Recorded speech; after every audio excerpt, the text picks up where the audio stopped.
Hey folks, welcome back to the Portable Gamer, welcome back to European Truck Simulator 2, and welcome to the 1.37 beta patch and Salzburg, Austria. This truck. What's going on, Ill Will? What the hell is going on?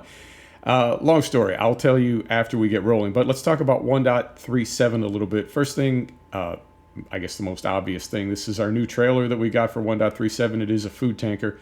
They call it a food tanker. I would call it a milk tanker. That's the only cargo I've seen for it so far.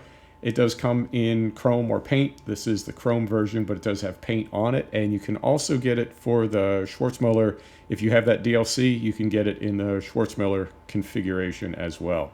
So that is new. And then other than that, we can talk about stuff as we're rolling. We're going to pick up a load of milk. We're going to pick up a load of milk and we're going to take it to somewhere else in Austria. So I'll be a little bit more specific when I see it. It's been a really long day too. Really long day. So are we rolling? We are rolling. Beautiful. This is, carefully, this is an engine pack by Rabbinicus, I believe the modder's name is. And the reason we're driving this truck is because of that sound pack. Not that sound pack in particular. Sir, what are you doing? So, whoa. All right. Oh my goodness. What is going on? As long as we don't hit back there. And we got it. Beautiful. That was a little intense. Okay, so when 1.37 dropped for ATS, I did a couple trips with just base game sound, with the new FMOD base game sound. It's fantastic. It's really, really good, night and day. But then, eventually, I did see some modders had made engine packs and sound packs, and that takes it to even another level. And it happened fairly quickly. I thought the same thing is going to happen in ETS. So, rather than recording a video yesterday, this beta patch dropped yesterday at 11 a.m. my time, 10 a.m., early in the morning. Rather than recording yesterday, I figured I'll wait because the modders I know are going to have engine packs up fairly quickly. And they did. They started showing up yesterday evening. The first one was Volvo. And the second one I saw was Packard for DAF. Well, we ran a DAF in our other profile. Get this down to neutral. Set the brake and we'll take a look at our job. Yeah, all milk. Not a big deal. Food tanker, milk tanker, and we're going to Klagenfurt. Klagenfurt? Klagenfurt. I'm from America. I would say Klagenfurt. All right, here we go. So we drove that DAF last profile. We drove that quite a bit. I had built a Mercedes for 1.37, but there was no Mercedes engine pack that I saw. So I downloaded the DAF, got ready to go, and then shortly after I saw an engine pack for this 2016 Scania. So I went ahead and built this up.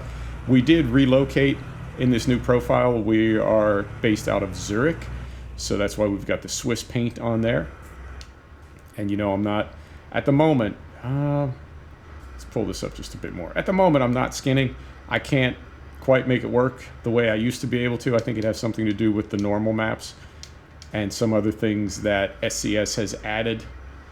So no skins for now, at least none of my own skins. We'll just use the country skin or one of the country skins for wherever we base our company. And right now we're out of Zurich. So that's why we're in this truck. That's why we have this skin. The trailer is part of 1.37. The sound pack, the engine pack, is by Rabbinicus. And we're really not running a whole lot of mods, just a few cosmetic things. And then because we're in the Scania, we have the Mighty Griffin pack. And also the new aftermarket accessories pack from SCS. That is up as well. Yeah, just the basic stuff. You know, if you don't run mods, you can keep your profile. You can keep your save game. It's only because of mods that when I uploaded 1.37 or downloaded, I guess, when it came in, you get the red exclamation points. Can't use your profile, can't use your mods. But if you're not running mods, like none at all, then you can keep your save game. You could have a save game that's years old because it'll just carry through. There's nothing to interfere with it. All the SCS stuff works with itself, all the DLC, all the add-ons. So that's why we went with a new profile. Carefully. Carefully. There we go. God, the sound. FMOD. It's unbelievable. It's so good. I love it. And this is, yeah, these engine packs, this engine pack is made by the same person who makes the engine packs that we're using in ATS. Really, really talented modder, and kind of new to me. I'm not familiar with their work prior to this. There was another modder that I got all my sound packs and engine packs from. So, yeah, really, really pleased with the way this is working out. We do have the windows down. We'll put these up when we get on the highway. But as with ATS, we have windows we can put up and down. So what else is new in 1.37? 4 cities on the ETS side. 4 cities were updated. Metz, Reims, Dijon, and Strasbourg. And I believe they're doing some things with the AI. Get to a good gear here. I believe they're doing some things with the AI, and I'm also seeing more and more of the SCS companies.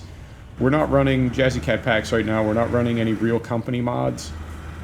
But I'm seeing more and more company trucks when we're out on the road, and that really adds to the game. It's the reason that I ran Jazzy Cat packs for so long, is seeing the same 12 or 15 brands over and over can be kind of an immersion killer. So to see all those new brands in there, I really appreciate that. And I think both the AI and those brands, I feel like that's really not, it's not even something they would mention in patch notes anymore. It's just something that they do every time they patch the game up, add a few more companies. But we'll see them as we're out on the road. We'll see them, and I continue to spot companies that I've never seen before. And since we're not running aftermarket, right, since we're not running a company mod, that must be coming from SCS. So good on them. Hang on, I've got 2 hands on my gamepad, naturally, and I need to take one hand up to my keyboard to put the windows up. So let me see if I can do this carefully. Whoa, there we go. Before we get out on the highway. Very cool, very cool. So that's the good stuff. I mean, there's no real bad stuff.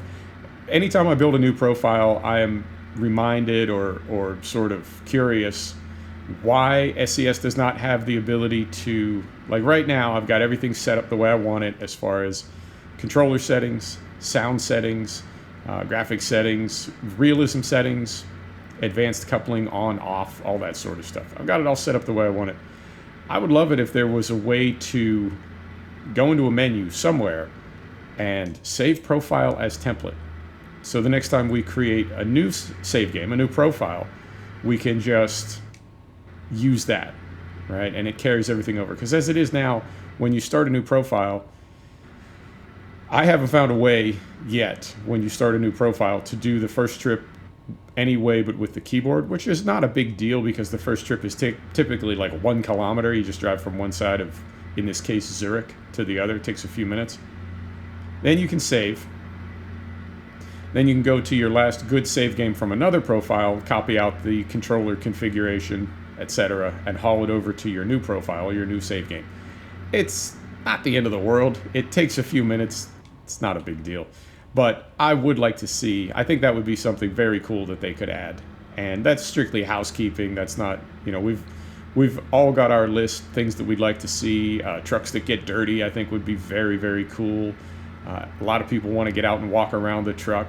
You can do that now when you're building the truck. You can't do it out in the world yet, but I feel like they're listening and they're moving in the direction of being able to get out and walk around. I would love to be able to get out and walk around the city and do things and check into a hotel and various other stuff, but that's just me. I recognize that's not really that kind of game, and we're never going to get to that point, but plenty of things that we can bring in. A couple episodes ago, I mentioned smoke. I know a lot of people want smoke, and somebody pointed out to me that contemporary trucks, particularly in Europe, really don't make smoke.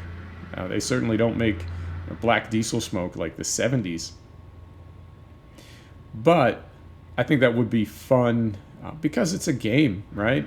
I mean, obviously some people would want emission control, right? They wouldn't want to roll cold, but other people would, I think. And because it is just a game, there's no harm in it. You're not causing any damage, so it is kind of a safe way to get your smoke on. I don't know if they'll ever do that. And then other than that, just the stuff everybody wants, different brands, longer trips. For me, as much as I was into Pro Mods and as long as I was into Pro Mods, I don't think I'll ever run Pro Mods again. The map is big enough that between patches, I don't get to see all of it anyway. I don't get out to all the far four corners of the map in one save game. Swing over here. Now, if we weren't running mods, and I guess that's kind of it's a bit of a conundrum.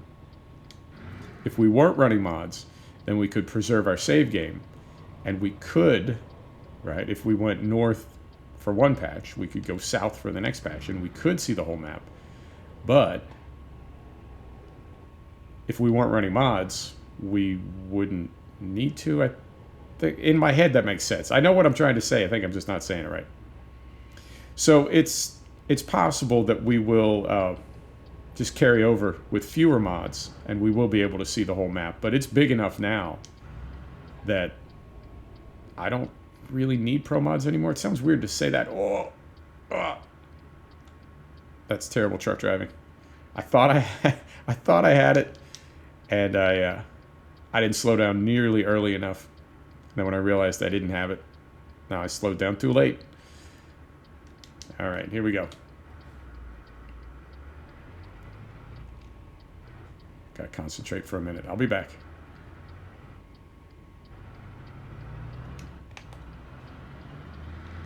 Right. So yeah, Pro Mods. I don't think I'll be running that anymore. And I like Pro Mods. I always have liked Pro Mods. But part of the fun of Pro Mods is making it work, and particularly overlapping it when you get into what is it?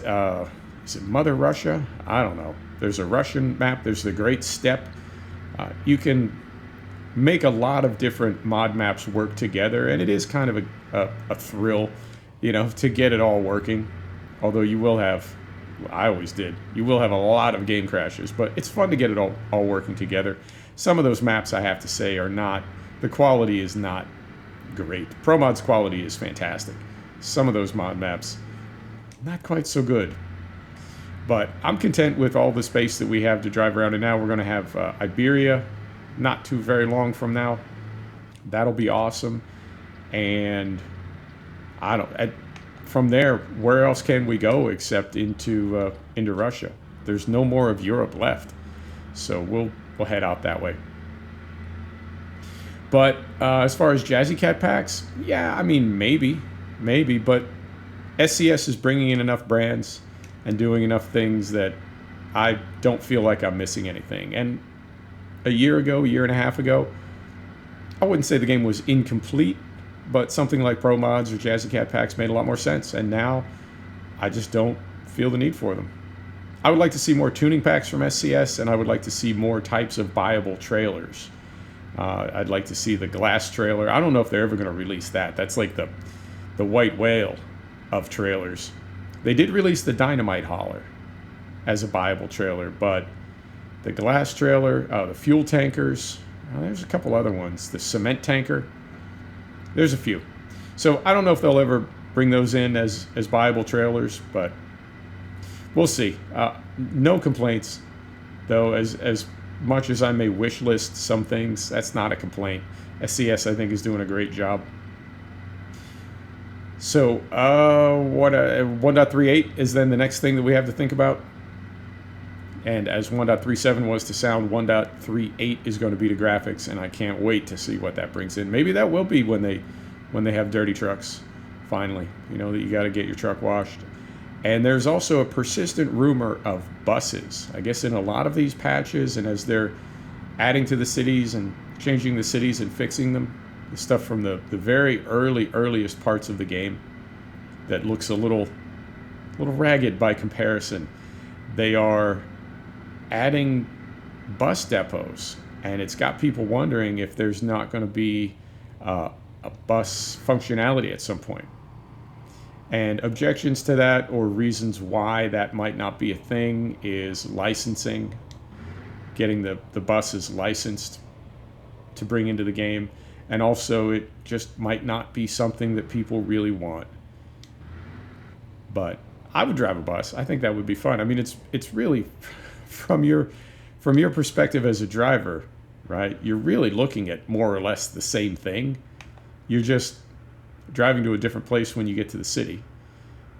And it's possible, pull up a little further. Let's hit the trigger. There it is. It's possible that if you had, depending on how the service was set up, if you had it set up in a way that you had to stop multiple places, it could be that it's an end-to-end service from this city to that city, but you have to stop at a dozen cities in between. And that would be interesting, I think, particularly trying to stick to a schedule, right? So we'll see. That's sort of a blue sky item. I don't know that that's ever going to happen, at least not from SCS. There've been a couple. I know there are bus mods you can drive in game, and I think there may even be some depot mods that you can install. But as far as coming from SCS, we'll see. We'll see how that goes.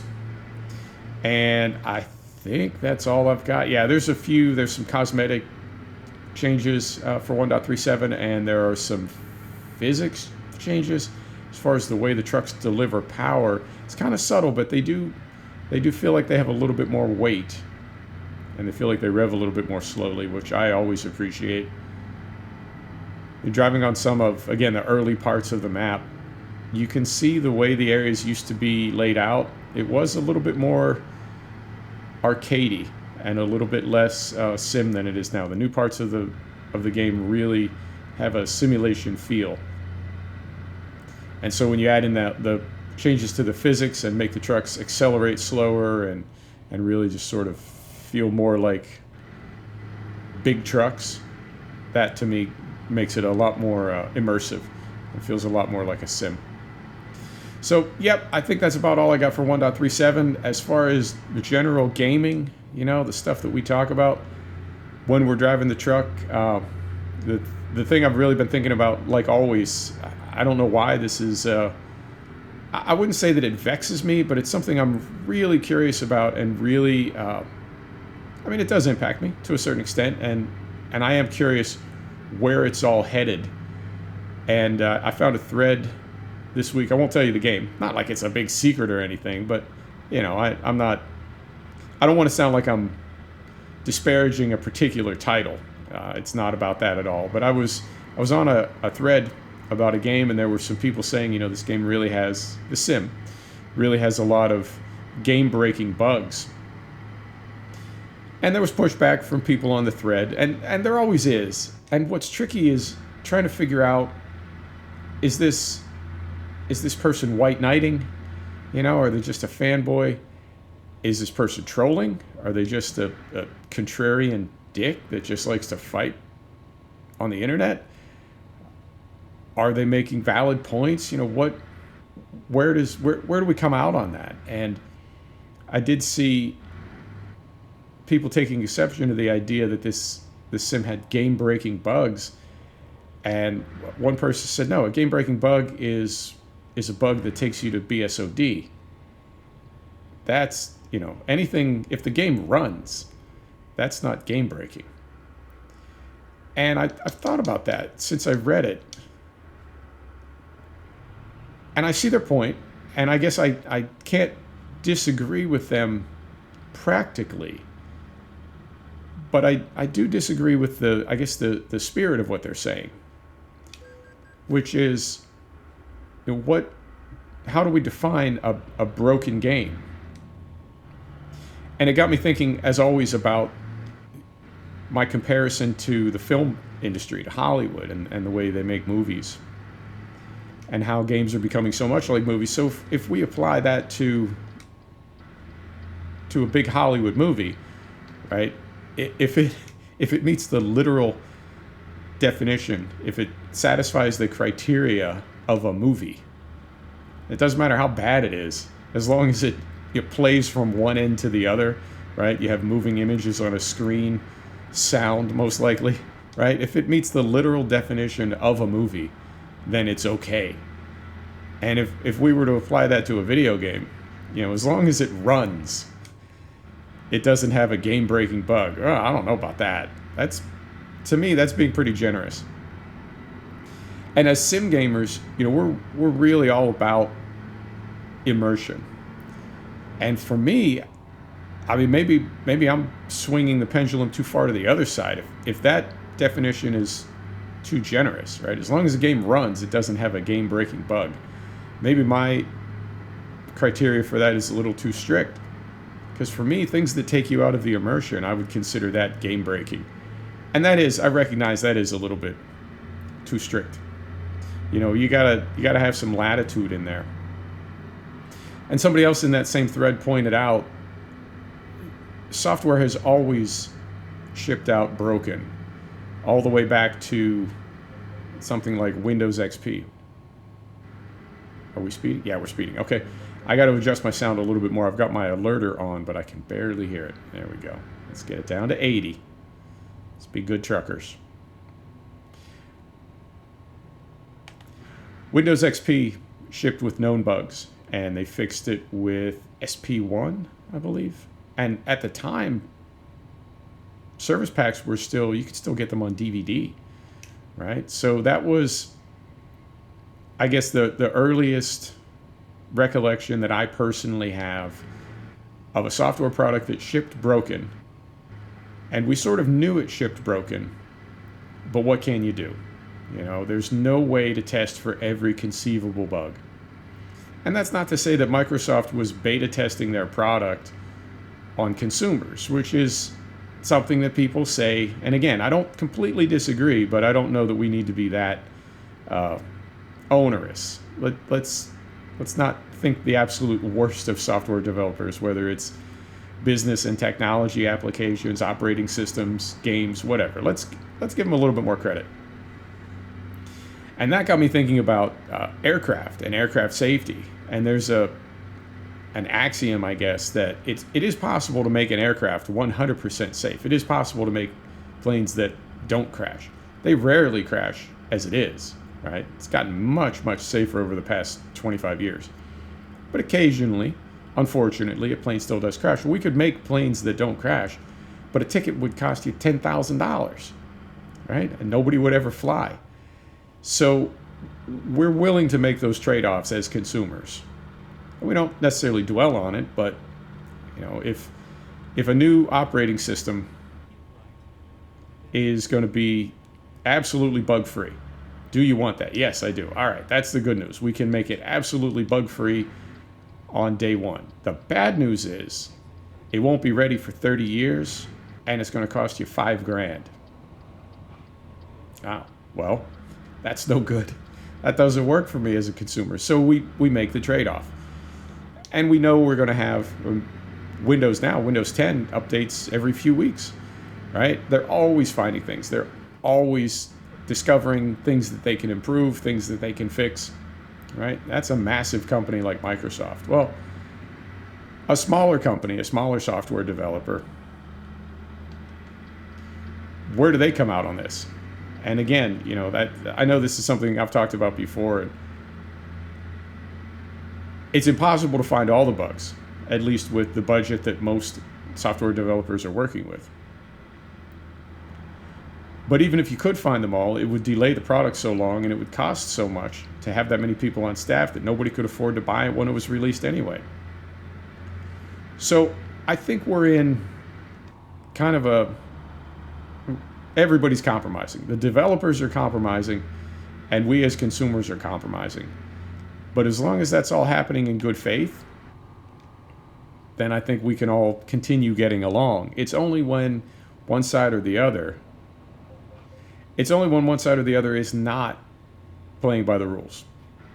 And I guess starting with us as consumers, when our expectations are too high, when we're not being reasonable about what it is that we're asking for, or if we're asking for more than we know any developer could ever provide for us, that's not right. That's not fair. We're just not playing by the rules. We're being too demanding. We're not being reasonable. And the flip side to that is, if developers of any software, of any technology, make their absolute best effort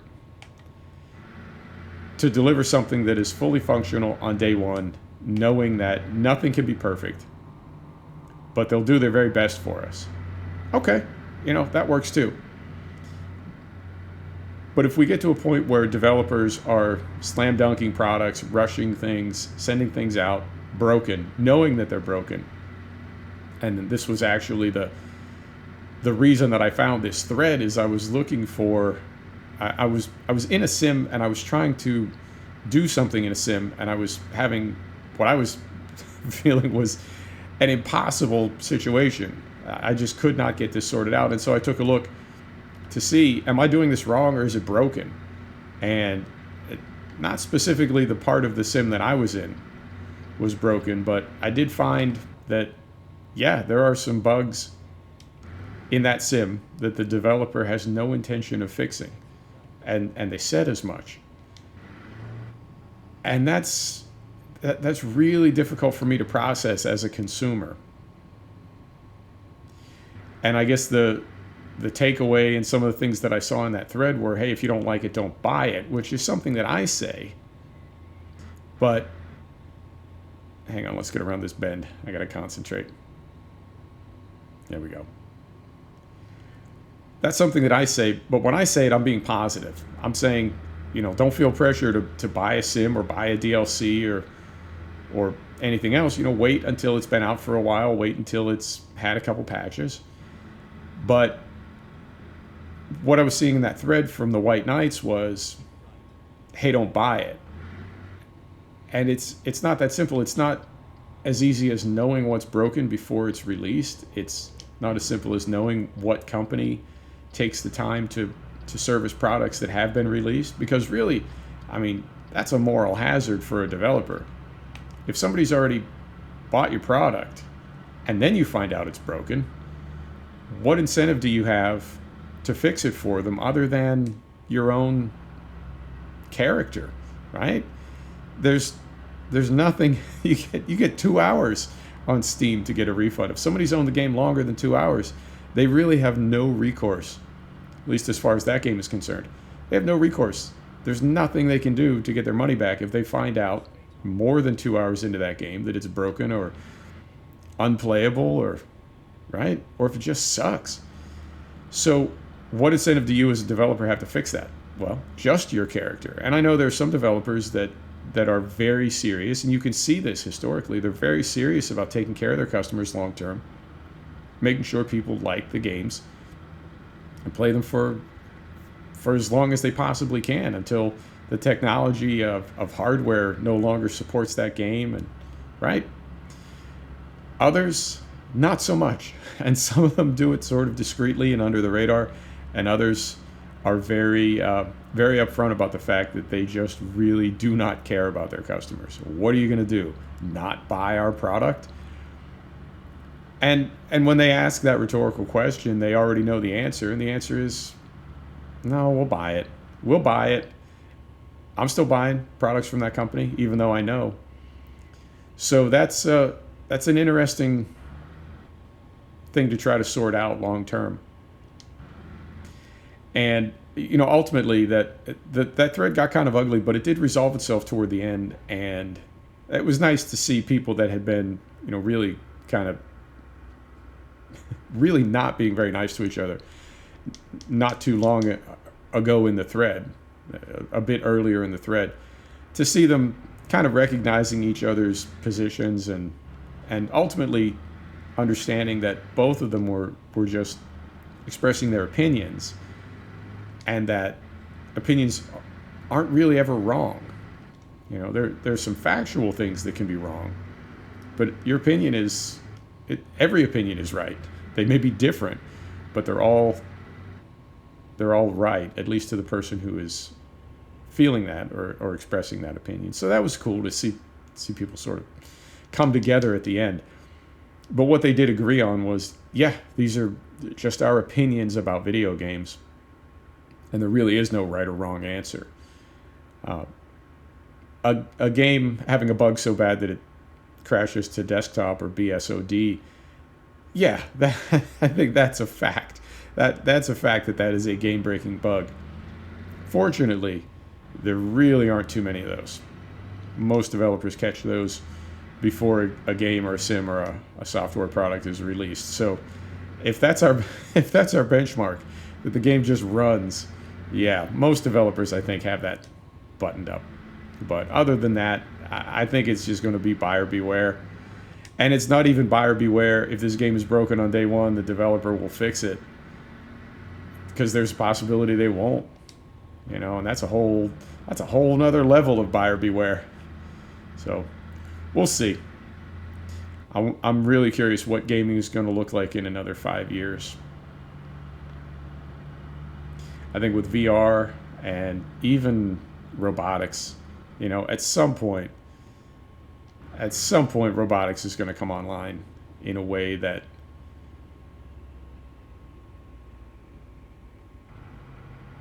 I totally spaced for a second there. I know the word I was looking for. Not combines. It's bigger than that. There's going to be a synchronicity between gaming and robotics, and we really are going to have a virtual world, not just in our headset, but in our living room. Brave new world, yo. I'm sort of looking forward to it. I'm sort of dreading it. Because at that point, we won't need each other at all anymore. We'll all be islands. But that's been happening for the past 100 years. Right. That's not typically how I like to end an episode, but that's not as grim as it sounds. That's just progress. People have been saying it's the end of the world they've been saying it's the end of the world since forever. But every new technology that hits the market, going back hundreds of years, has always been, that's the one that's going to destroy humanity. So far, we're doing okay. Oh, you know what? Hang on. Windows down. Beautiful. We'll get this flipped around, get it parked up where we got on time. 32 minutes. Not bad. Not bad. We try to keep these to 30 minutes.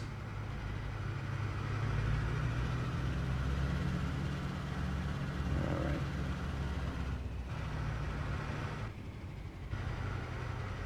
Right about like so. There we go.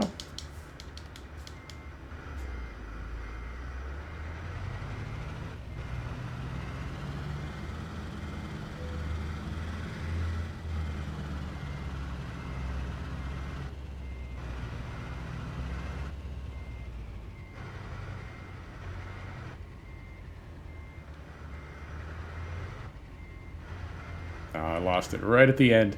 We almost had. I think it's going to give us the green. And because this is a tanker and all we need to do is hook a hose up to it, I'm not going to straighten it out. Close enough. Right. Engine is off.